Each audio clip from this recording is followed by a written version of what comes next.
clustering banyak sekali yang diperhitungkan gitu ya. Dari sisi evaluasi juga banyak banget gitu ya apa yang dilihat, karena pada intinya cluster itu dalam satu cluster dia homogen gitu ya, atau cluster dia heterogen gitu.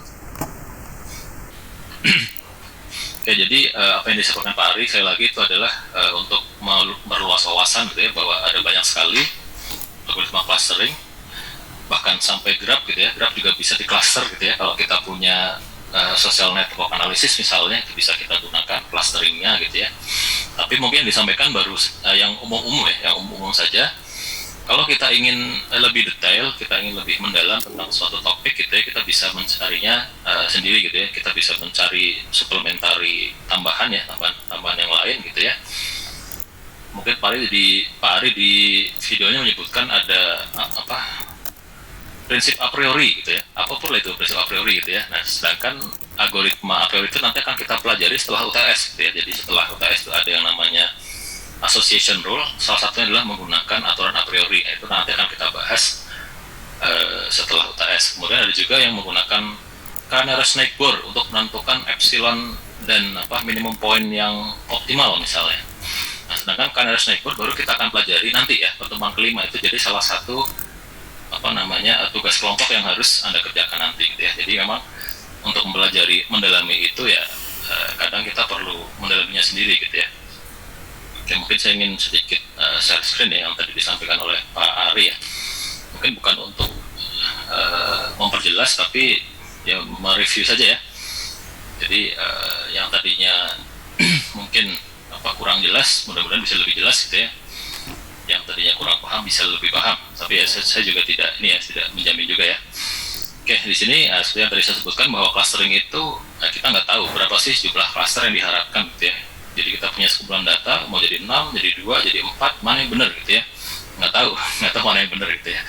Tapi kita punya pendekatan-pendekatan, seperti misalnya ada sum of square error dan sebagainya, itu untuk menentukan kira-kira yang paling pas yang mana. Nah, jadi sekali lagi kita hanya punya gambaran yang paling pas kira-kira jadi berapa cluster gitu. Jadi bukan hal yang pasti ya. Dan itu pun hal yang disarankan gitu. Bisa jadi sarannya adalah 6 cluster, mungkin yang lebih cocok bukan 6 cluster gitu ya misalnya. Oke, di video kali ini, di video Pak Ari, beliau menjelaskan ada 4 ya.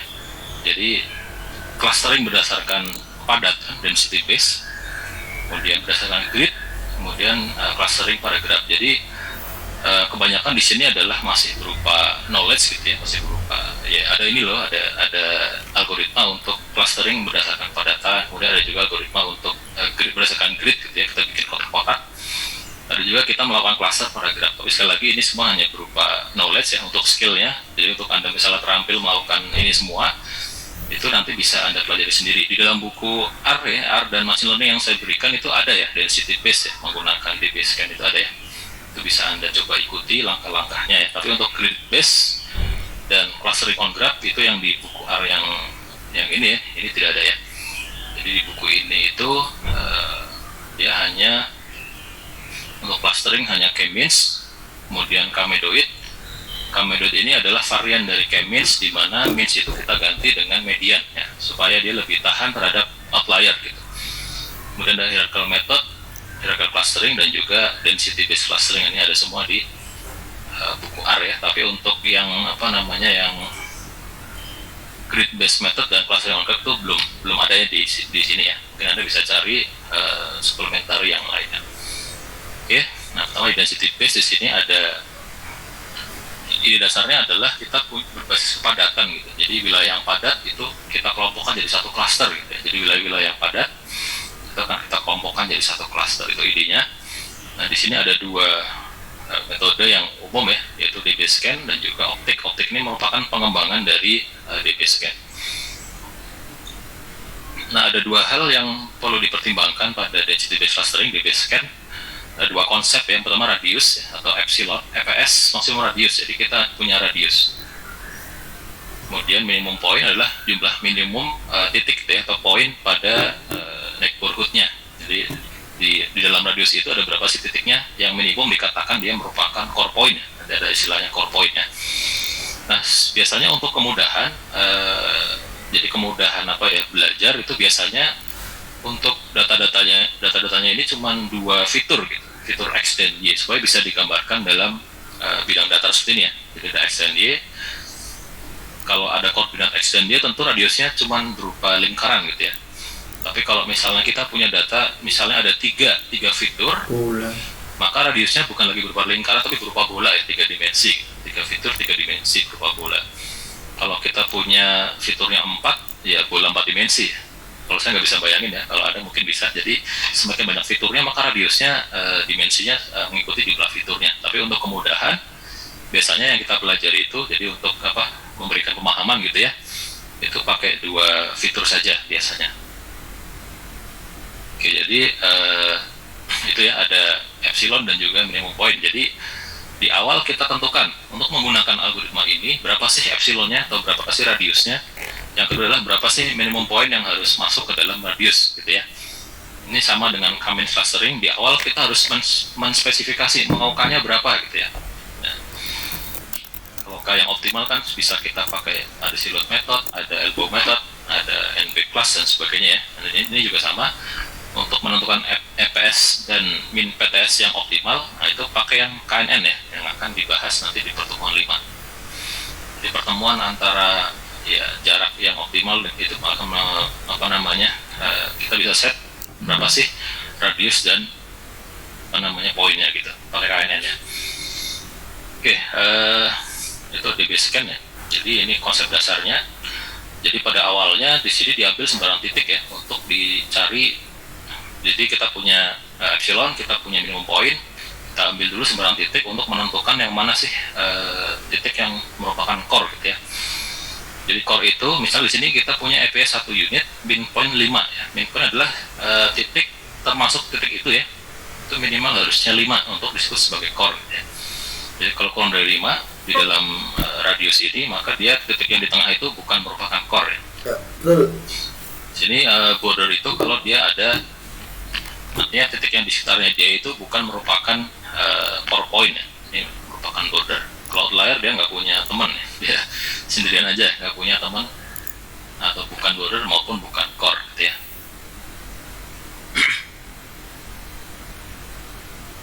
Kemudian ada density reachable dan density connected ya. Kemudian ada, nah ini algoritmanya. Pertama kita pilih point page yang tadi saya jelaskan ya. Saya sudah berikan suplementari ya, jadi kalau misalnya Anda pengen melihat seperti apa sih sebetulnya proses dari Basecamp step by step-nya gitu yang bisa dipelajari dengan mudah. Kayak kemarin kalau untuk K-means dan hierarchical kita melakukan simulasi dengan data yang sederhana gitu ya. Nah ini juga ada, sudah saya kirimkan lewat Google Classroom gitu ya, bagaimana sih mempelajari di Basecamp step by step algoritmanya gitu ya, dengan data yang sedikit, cara kerjanya seperti apa gitu ya. Ini sudah ada ya. Jadi sekali lagi untuk kemudahan biasanya cuma 2 fitur supaya bisa digambarkan dalam bidang datar ya, 2 dimensi gitu. Jadi awalnya kita punya 13 titik ya. Nah, titiknya banyak, kemudian bagaimana algoritma di Basecamp itu bekerja, itu ada semua di sini ya. Jadi pertama kita tentukan dulu berapa epsilonnya, minimum poinnya berapa, nah, nanti dihitung semuanya gitu ya. Dari titik 1, misalnya yang terpilih pertama adalah titik 1,2. 1,2 itu di sini ya, 1 dan 2. Nah di sini kita hitung jaraknya untuk setiap titik dari 1,2. 0 berarti dia memang titik diri sendiri gitu ya. Nah, mana sih yang memenuhi minimum, memenuhi distance ya, memenuhi epsilonnya, radiusnya. Di bawah itu maka kita ambil gitu ya. Jadi untuk titik 1,2 ternyata dia cuma punya 2 anggota, 1,2 setengah dan 1,2 setengah gitu. Cuma 2 gitu ya. Karena minimumnya bukan minimumnya 4 gitu ya, 5 ya, maka dia 1,2 ini bukan merupakan core point gitu ya. Kemudian dihasilkan setelah ini diulang semuanya, dihasilkan seperti ini. Jadi untuk titik 1,2 dan 2,5 ini dia punya anggota yang yang sama ya, dia dikelompokkan dalam satu cluster ya. Cara kerjanya kemudian didapatkan kelas 2 sampai dengan outliernya. Nah ini silahkan dipelajari ya, bagaimana step by step-nya untuk lebih memahami tentang algoritma di Basecamp. Berikutnya untuk strength ya, atau bagusnya di mana sih gitu. Jadi kadang kalau kita punya data tertentu ya, kita memiliki karakteristik tertentu, sebarannya juga sebaran tertentu. itu mungkin pakai satu algoritma dia lebih cocok ya dibandingkan algoritma yang lain. Ini contoh kalau kita punya sumber data yang berbentuk donat, ini hanya simulasi ya, jadi ilmuwan data itu mensimulasikan membuat sumber data secara memang secara ini ya, dimaksudkan seperti ini ya, memang sengaja gitu ya, untuk melihat kekuatan dari sebuah algoritma. Di sini contohnya kalau untuk DBScan, maka dia secara bagus gitu ya mengklasterkan dua buah donat ini ya. Dan juga untuk yang bentuknya tidak beraturan ya, dia juga bagus mengklasterkannya dan seterusnya. Kalau yang kemis, kalau bentuk donat dia jadinya separuh-separuh gitu, kalau K-nya 2 ya. Demikian juga kalau yang bentuknya tidak beraturan, dia juga K-nya 2 aja kurang bagus gitu. Jadi mungkin untuk dataset tertentu pakai kemis dia tidak cocok misalnya. Kalau untuk dataset yang lain mungkin lebih cocok pakai algoritma yang lain gitu ya. Jadi karakteristik atau sebaran data itu menentukan algoritma apa yang sebaiknya kita gunakan. Kekuatan lain dari DBScan dia adalah dia resisten terhadap noise. Kalau ada noise dia tidak terpengaruh gitu ya. Kemudian jumlah cluster juga dia ditentukan secara otomatis, kita nggak menspesifikasi di awal. Yang perlu dispesifikasi adalah tadi ya, epsilon dan minimum points, yang lainnya dia sudah otomatis. Ini kelemahannya ya, tadi ya, menentukan EPS dan min PTS ini tricky gitu ya. Makanya kita untuk yang optimalnya kita gunakan yang KNN tadi ya, ada intersection ya di antara jarak antar tetangga ya. Kemudian sama kita sudah sorting pointnya gitu ya, berdasarkan sort nearest networknya, ada tipping pointnya. K-optic ini adalah pengembangan dari DBScan. Di sini ada konsep tambahan yang disebut dengan konsep ada ini core distance dan reachability distance. Jadi kalau misal di awal kita tentukan epsilonnya 6, mungkin di titik P ini dia nggak sampai 6 tuh sudah jadi core gitu ya. Nah itu adalah core distance. Nggak sampai 6 dia sudah jadi core. Gitu. Jadi menggunakan optik kelebihannya adalah kita bisa membuat suatu suatu lembah gitu ya. Menggunakan visualisasi kita bisa mendapatkan sebuah lembah untuk melihat lebih dalam tentang cluster yang dihasilkan oleh DBScan. Jadi ini hasil akhirnya seperti ini. Kita punya 2 buah cluster dan 3 buah outlier.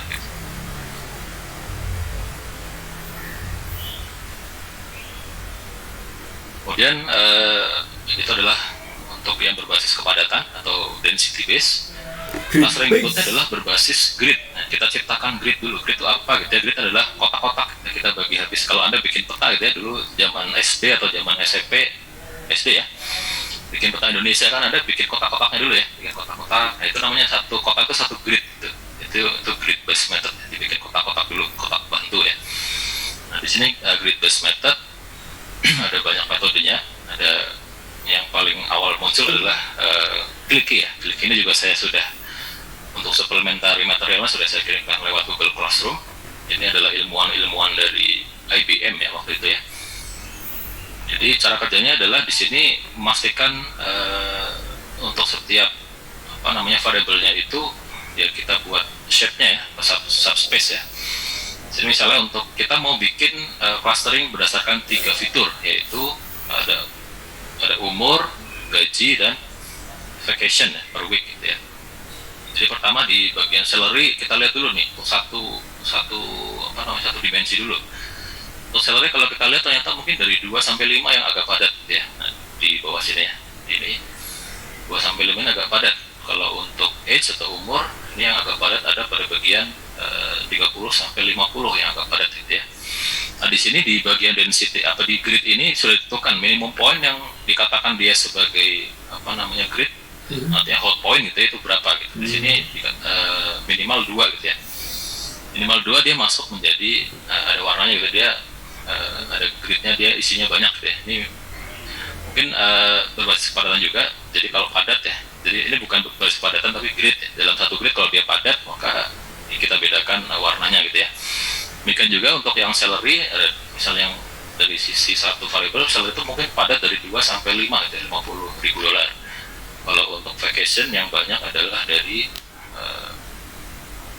dari 2 sampai 4 minggu. Nanti kita petakan, kemudian kita buat di sini dipasang menjadi 3 dimensi gitu ya. Jadi yang tebal-tebal ini itu adalah yang bagian yang padatnya gitu.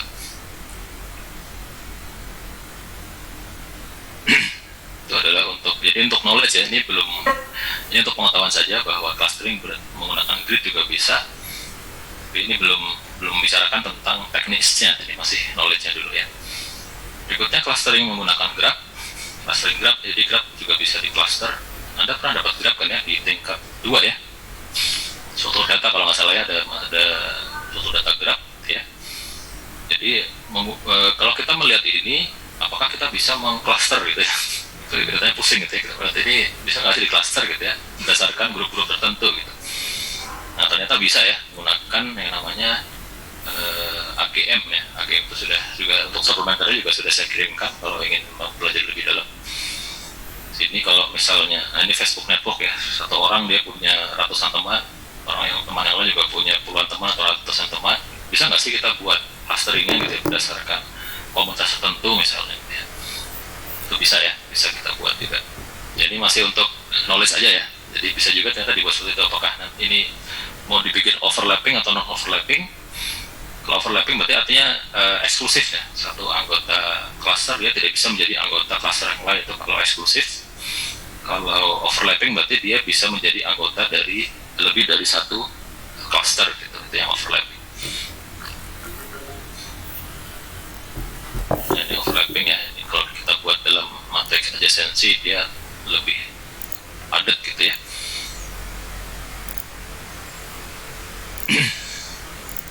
Alternatif model ini kita punya sebuah model ya, terus kita mau buat grafnya dan bisa dibalik juga. Ini juga sudah dibahas di suplementarinya, bisa dipelajari kembali. Jadi inputnya adalah ada V atau nodes gitu ya, node C atau communities, mau jadi berapa communities, M adalah membershipnya, B adalah peluangnya ya, peluang komunitas tersebut. Jadi peluang keanggotaan V dalam community C gitu ya. Kemudian ini untuk evaluasi cluster sebagian sudah kita pelajari sih ya pada pertemuan sebelumnya. Jadi yang menjadi pegangan adalah untuk clustering itu sebisa mungkin di dalam cluster itu homogen intra-cluster atau kohesif gitu ya, tapi antar cluster itu dia heterogen atau low interclass similarity, makin berbeda makin bagus gitu ya. Jadi di sini banyak sekali caranya, sekali lagi karena ini banyak ya. Mungkin pakai elbow method ya, mungkin optimal clusternya 4, tapi pakai silhouette method optimal clusternya 2, beda-beda gitu ya. Yang penting kita punya dasar dalam menentukan jumlah cluster yang paling baik gitu.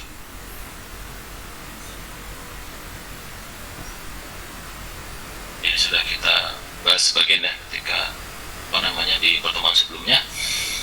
Ini adalah similarity matrix kesamaan ya. Jadi kita petakan setiap poin gitu ya, dengan poin yang lain kita lihat jaraknya atau bukan jaraknya, kesamaannya. Jadi kalau kita lihat ada garis lurus gitu ya, ini karena poin yang sama dipetakan dengan poin yang sama, tentu saja similarity adalah 1 alias dia sama gitu ya. Kalau sama ya pasti dia hitam ke bawah. Jadi kalau untuk cluster yang bagus, tentu kalau kita buat similarity matrixnya dia akan terlihat berbeda gitu ya. Jadi kalau biru tua ya, dia sama sekali berbeda, 0 gitu ya. Kalau gelap mendekati hitam, coklat mendekati hitam, dia adalah similarity-nya makin tinggi gitu. Nah ini kalau misalnya nyebar ya hasilnya seperti ini, jadinya kita nggak terlalu kentara gitu ya hasil dari similarity matrixnya. Nah kalau dia terpisah bagus, nah dia kelihatannya juga lebih bagus gitu ya. Sum square error di sini ya pakai silhouette method ya, dia yang memperhitungkan. Ini cluster paling optimal adalah 10 karena ketika 10 dia mulai melandai. Ini juga sudah kita bahas di pertemuan sebelumnya. Bisa juga menggunakan correlation ya, juga ada. Maka cluster yang bagus itu kalau nilai correlationnya makin mendekati 1 atau min 1 gitu ya, makin ini lebih rendah gitu ya. Mungkin itu ya untuk materi dari pertemuan 4. Jadi sebaiknya untuk belajarnya mudah gitu ya. Sini kita perlu memfokuskan satu-satu gitu ya. Kalau misalnya mau belajar yang yang density base ya kita harus fokus dulu ke situ gitu ya. Jadi satu hal dulu ya, baru ke yang lainnya. Karena di sini kalau yang disampaikan oleh Pak Ari kan dia general dulu ya, jadi semuanya perlu disampaikan dulu. Baru nanti kita masuk ke dalam topik-topik yang lebih spesifik. Gitu. Mungkin sama nanti kalau kalian skripsi gitu ya. Jadi ketika kita sudah mendalami suatu topik gitu ya, mendalam banget gitu ya. Mungkin yang paling tahu tentang topik itu adalah Anda sendiri gitu. Mungkin dosen pembimbingnya atau dosen pengujian nanti nggak terlalu dalam. Jadi tugas Anda adalah menjelaskan ketika sidang atau seminar gitu ya. Kan biasa tuh ya, jadi ketika si skripsi itu mungkin mahasiswa mengambil topik yang tidak diajarkan ketika kuliah gitu. Maka yang paling ngerti ya dia sendiri gitu. Sebetulnya pembimbing maupun pengujinya tidak mendalam dia dalam memahami topik tersebut. Oke, mungkin itu ya untuk reviewnya ya. Untuk yang suplementari material yang sudah saya kirimkan lewat Google Classroom ada beberapa, ada 2 video dan 1 artikel, mungkin bisa dipelajari lebih mendalam. Nah, saya buka sesi diskusi sampai di sini ada pertanyaan, silakan. Yang mau bertanya boleh, silakan.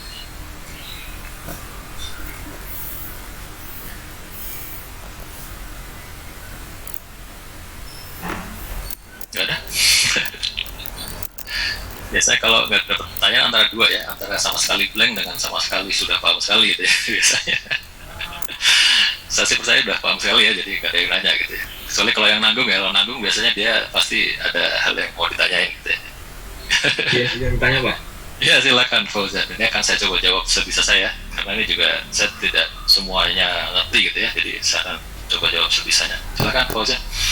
Tadi kan ada batasannya visualisasi itu kan 2-3 dimensi ya Pak. Terus gimana caranya kita buat nentuin metode kita mau pakai K-means atau DB-scan buat tahu dia itu ternyata ada kepadatan atau enggak gitu. Oh ya, pertanyaan bagus ya.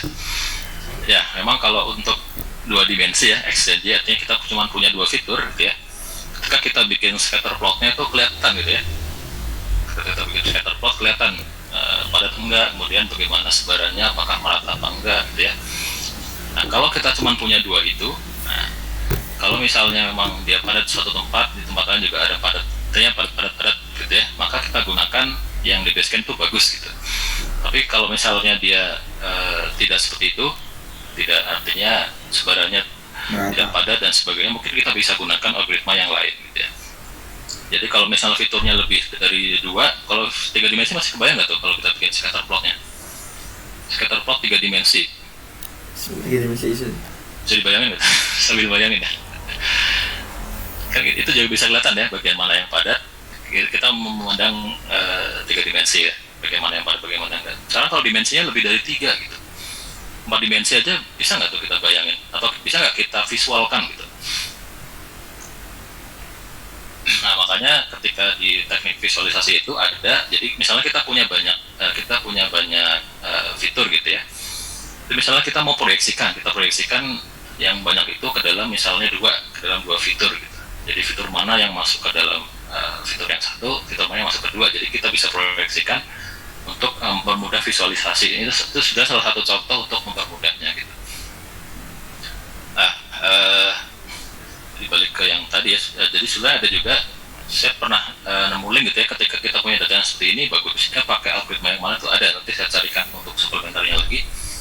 Jadi untuk membantu keputusan kita, kira-kira pakai algoritma yang mana gitu ya. Nah tentu kalau setiap algoritma dia punya plus minusnya sendiri ya. Kalau yang DB-scan mungkin dia bagus untuk mendeteksi yang padat-padat, tapi dia lama gitu. Cara kerjanya tidak secepat K-means. K-means itu sangat cepat dan dia biasanya menjadi jadi benchmark gitu ya dari algoritma yang lainnya gitu. Kemudian apakah kalau kita punya data itu, keanggotaan itu bisa overlap apa enggak gitu tadi ya. Kalau dia sudah masuk ke satu cluster, apakah dia eksklusif di cluster itu atau dia bisa menjadi anggota dari cluster yang lain gitu. Ya, misalnya saya menjadi anggota suatu komunitas, kalau Facebook gitu ya, bisakah saya menjadi anggota dari komunitas yang lain ya? Tentu setiap data, setiap masalah itu punya domainnya sendiri gitu ya. Kalau misalnya kita mau bikin clustering provinsi di Indonesia berdasarkan IPM misalnya, clustering berdasarkan IPM dan apa gitu, IPM, kemudian ada Apalagi misalnya ada kemiskinan dan sebagainya, kita mau bikin klasternya. Nah kalau provinsi mungkin kita tetapkan itu sebagai eksklusif gitu. Artinya kalau sebuah provinsi sudah menjadi anggota sebuah klaster, dia nggak bisa jadi anggota klaster yang lain. Sudah kita tetapkan gitu ya. Tapi kalau misalnya jadi istilahnya fuzzy gitu ya, keanggotaan ke sebuah klaster itu bisa fuzzy gitu. Jadi lebih dari satu klaster juga bisa. Itu kira-kira mungkin bisa, apakah cukup menjawab Fauzan ya tadi ya? Ya Pak. Ya gitu ya kira-kira ya. Jadi memang ya ini perlu lebih mendalami ya. Nanti akan saya carikan lagi kalau diskusi seperti apa yang cocok menggunakan algoritma tertentu, kayaknya masih ada, jadi kita cari lagi.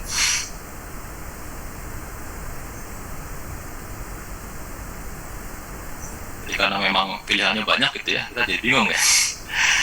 Pilihannya banyak, mungkin karakteristiknya juga beda-beda gitu ya, kan bisa kita cek gitu ya. Ada lagi yang mau ditanyakan, silakan.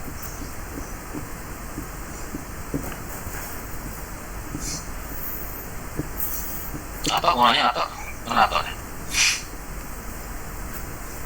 Karena dipanggil nanya deh Pak. Ya silakan. Tapi ini kayak general gitu Pak.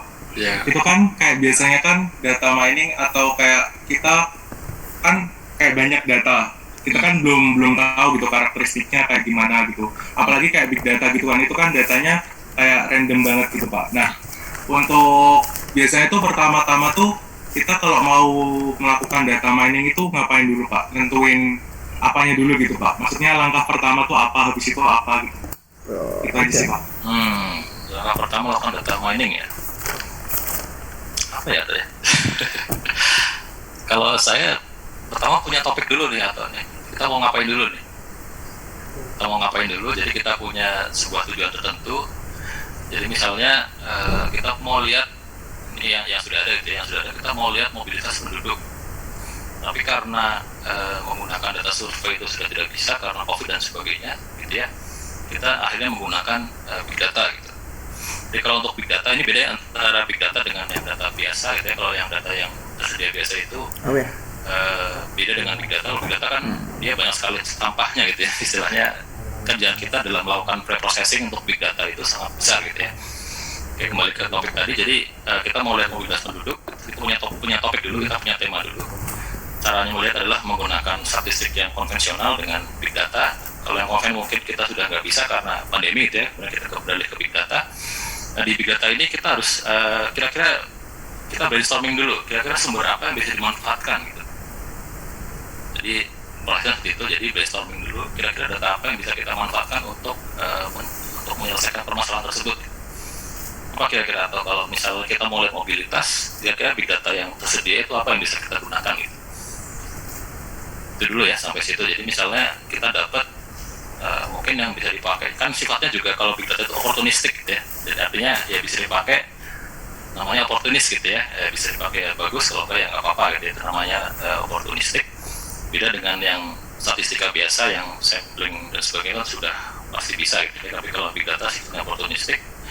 Nah, dari data yang tersedia misalnya kita punya data Twitter misalnya, itu yang tersedia dengan gratis, bisa diambil oleh siapa saja gitu ya, tinggal pakai library tertentu, kita tinggal tarik. Nah, data di Twitter ini yang cocok dengan mobilitas yang apa gitu. Nah, itu juga kita pilihkan juga, apa sih data di Twitter yang kira-kira bisa menggambarkan mobilitas gitu ya. Apakah orang nge-tweet itu dia juga ada lokasinya gitu ya, jadi tweet jam sekian dia lokasinya di sini, tweet jam sekian lokasinya di sana, apakah itu bisa kita ambil gitu ya. Atau ada cara lain yang kira-kira dengan dari tweet ini dia bisa menggambarkan mobilitas gitu. Itu juga kita perlu pikirkan gitu ya. Kalau misalnya data Twitter ini ternyata tidak bagus ya, setelah kita pelajari visibility-nya ternyata kurang mendukung gitu, coba kita beralih ke sumber yang lain. Kalau di BPS kan ada yang namanya MPD itu ya, pernah dengar ya, yang mobile positioning data, dia menggunakan big datanya pakai data Telkomsel gitu. Jadi suatu nomor dia itu terkoneksi dengan BTS di lokasi mana saja. Nah, itu mungkin lebih pas misalnya dibandingkan kalau kita gunakan data Twitter. Tapi kalau pakai data Telkomsel atau data MPD itu kita harus bayar gitu, setahun mungkin bisa miliaran. Nah, itu juga cost juga menjadi salah satu pertimbangan gitu dalam mengambil. Jadi big data nggak semuanya gratis ya, big data juga ada yang bayar. Kayak tadi misalnya yang Telkomsel itu yang data nomor telepon ini dia terkoneksi ke BTS mana saja, karena dia kan juga sifatnya kan confidential juga ya, rahasia juga. Jadi pengguna juga nggak boleh sembarangan gitu ya. Nah, dari situ bisa dilihat, jadi kalau misalnya dari kota ini, dari nomor-nomor yang terdaftar di wilayah ini, dia mobilitasnya kemana saja, itu bisa kita petakan gitu. Jadi kemana-mana ya, ini apa namanya ceritanya. Jadi intinya tadi ya, jadi kita punya topik dulu sebelum melakukan data mining. Yang kedua adalah mencari sumber datanya dulu, kalau misalnya sudah ada di publik. Jadi topiknya apa dulu nih topiknya? Kalau topiknya mau menjelaskan suatu fenomena kayak tadi mobilitas, ya berarti kita punya kita perlu sumber datanya dulu yang kira-kira reliable gitu ya, baru kita olah, kemudian kita hasilkan hasilnya, kita visualisasikan dan sebagainya, kita interpretasikan, kemudian dapat hasil akhirnya. Tapi kalau kita di data mining itu penelitian tentang metode gitu ya, berarti kita mungkin ambil satu data yang sudah publik gitu ya, mungkin ada di Kaggle atau di mana yang sudah publik, kemudian kita tes menggunakan algoritma kita sendiri. Jadi kita misalnya mau bikin algoritma data mining gitu, nah, kita tes, kita bandingkan performanya dengan algoritma lain yang sudah ada gitu. Jadi arahnya sudah bisa kemana aja nih arah data miningnya yang disebutkan tadi, kira-kira gitu ya, atau ya cukup menjawab nih? Mau nanya lagi Pak? Ya silakan. Ini kayak skripsi gitu Pak. Oh ya. Kalau skripsi itu kan biasanya kan kayak udah ditentukan mau pakai algoritma apa gitu Pak. Nah, kalau misal kan tadi kan kayak dibandingkan antar algoritma gitu. Nah, kalau misal ternyata algoritma yang kita pilih buat topik itu jelek, maksudnya lebih jelek daripada algoritma yang kita bandingkan gitu, kita berarti ganti topik gitu Pak, apa gimana Pak kalau skripsi gitu? Enggak juga ya, jadi skripsi ya, jadi ini malah jadi skripsi ya, nggak mau juga ya. Jadi kalau skripsi level D4 gitu ya, jadi level D4 itu sebetulnya cukup kita bisa mengimplementasikan suatu metode tertentu, itu sebetulnya sudah cukup gitu, atau ya. Jadi misal, cuman kalau standaristis sepertinya memang tinggi banget gitu ya untuk skripsi gitu ya. Kalau di kampus-kampus yang lain, kalau saya lihat sebenarnya topiknya ini kayak level tugas aja kalau di kampus gitu ya, di kampus STIS maksudnya. Tapi kalau di STIS sepertinya memang tinggi sekali levelnya itu. Jadi yang berlaku umum di STIS itu, misal kita sebelum kita memutuskan untuk memilih suatu algoritma gitu ya, itu biasanya kita bandingkan dulu atau tuh. Karena memang pada judulnya misalnya klasifikasi apa gitu ya, menggunakan metode tertentu, metode X gitu ya. Nah sebetulnya metode X ini itu sudah dites, jadi sudah dibandingkan dengan metode-metode yang lain. Artinya untuk kasus yang ini mungkin paling bagus pakai algoritma X gitu. Makanya algoritma X ini menjadi judul pada skripsinya. Tapi kenyataannya adalah di dalamnya sebetulnya sudah ada perbandingan gitu, sudah ada kenapa sih kita pilih, pasti akan selalu muncul pertanyaan, kenapa sih kamu pilih algoritma ini gitu misalnya. Jadi jawabannya adalah ini sudah dicoba dites, sudah dibandingkan dengan algoritma yang lain gitu ya. Ternyata dari sisi performa dia mungkin yang paling bagus, atau misalnya dari sisi kemudahan penggunaan, artinya apa sih poin yang mau ditonjolkan gitu? Apakah dari performanya atau dari akurasinya atau dari waktu penggunaannya dan lain-lain gitu ya. Itu yang bisa ditonjolkan untuk alasan memilih sebuah algoritma gitu. Itu atau jadi bukan ulang lagi diskusinya enggak, tapi sebelum melakukan itu biasanya sudah dilakukan perbandingan dulu ya dengan algoritma yang lain gitu. Terus biasa juga tanyain yang paling canggih gitu. Menurut kamu yang paling canggih yang dalam bidang ini tuh algoritma yang mana gitu? State of the art istilahnya ya, pernah dengar ya? Apa sih yang state of the art-nya untuk topik yang ini misalnya? Kalau misalnya topik modeling kita pakai LDA itu sudah state of the art-nya saat ini gitu ya. Mungkin nanti ke depan karena ada lagi algoritma yang lebih canggih gitu ya. Kalau untuk pengenalan tulisan atau pengenalan kita pakai neural network itu mungkin state of the art-nya itu ya, convolutional network, mungkin ke depan akan ada perubahan yang lain dan seperti itu. Jadi wawasan itu harus dipunyai ya, oleh mahasiswa. Ya siap-siap lah, istilahnya siap-siap sebelum ditanya Anda sudah punya jawabannya. Itu kira-kira atau ya? Udah siap sih atau ya? Belum Pak. Belum. Ya bukannya PKL dulu ya? PKL gimana kabarnya PKL? Masih nunggu kabar juga Pak sama. Oh sama ya. Belum ada ini offline atau online, belum ada ini juga. Masih belum ada keputusan kayaknya. Ya soalnya kayaknya semester depan tuh sudah dipersiapkan untuk tatap muka gitu semester depan. Kayaknya loh ya. Soalnya kan anak SD kan beritanya udah mau tatap muka, masa kita ketinggalan gitu sama anak SD gitu. Jadi mungkin semester depan akan ya mungkin dicoba gitu ya tatap muka, atau mungkin hybrid ya, separuh kita di Zoom seperti ini, separuh di kelas gitu ya. Mungkin peralatan di kelas juga harus ditambah gitu ya, nggak tahu juga sih ya, kita siap-siap aja lah. Udah pada siap balik ke Jakarta belum nih? Udah pada siap ya? Udah bosan di rumah ya? Iya ya gitu lah ya. Jadi ya kalau misalnya dipanggil ya siap-siap aja ya. Tapi kosan udah masih bayar nggak? Atau kontrakan di Jakarta udah nggak ada ya? Nanti lah dipikirkan lah ya, mudah-mudahan sih dari kampus mau mengumumkannya jauh-jauh hari gitu ya, supaya mahasiswa juga bisa siap-siap, mudah-mudahan ya. Oke, balik ke diskusi lagi. Mohon maaf yang ngelantur nih. Ada lagi yang mau ditanyakan, silakan.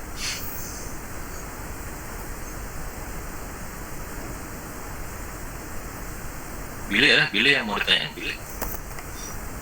Tanya apa aja boleh. Enggak, Pak. Cukup mungkin. Cukup ya.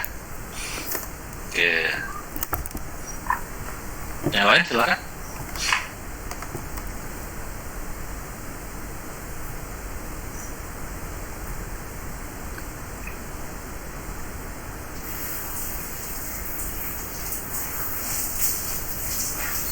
Oh ya, kemarin saya baru baca edaran itu ya. Edaran dari apa ya, bahwa akan ada dari BAK yang masuk ke kelas-kelas gitu ya. Pernah lihat kan ya? Udah sampai ke masa belum? Udah. Baru Baru udah ya? Baru. Udah ada yang pernah ngalamin gitu? Ada yang dimasukin kelasnya oleh orang BAK gitu? belum pernah Pak. Belum ya? Ya mungkin untuk ini ya kali ya. Jadi mungkin ada yang gerah ya, karena mungkin mahasiswanya nggak sedisiplin waktu di kampus katanya ya. Jadi ada yang jenggotan, ada yang kumisan. Kalau jenggotan boleh ya, kayak saya kan jenggotan boleh, tapi kalau sudah lulus ya, kalau sekolah mungkin masih nggak boleh ya. Ya kita ikuti saja lah ya. Udah kita main aman aja. Mudah-mudahan aman sampai kalian lulus gitu ya.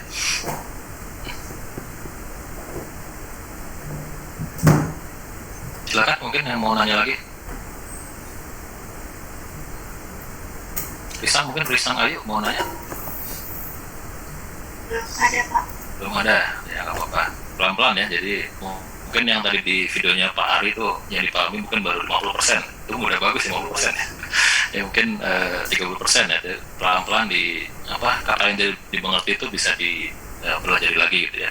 Jadi kita memang masih general, yang disampaikan oleh Pak Ari masih general. Untuk lebih detail ya kita harus ya pelan-pelan lah ya, belajarnya pelan-pelan aja. Saya tidak menuntut Anda nonton sekali langsung paham gitu ya. Nah, itu ya susah juga ya. Lagi yang disampaikan memang broad gitu ya, luas gitu ya.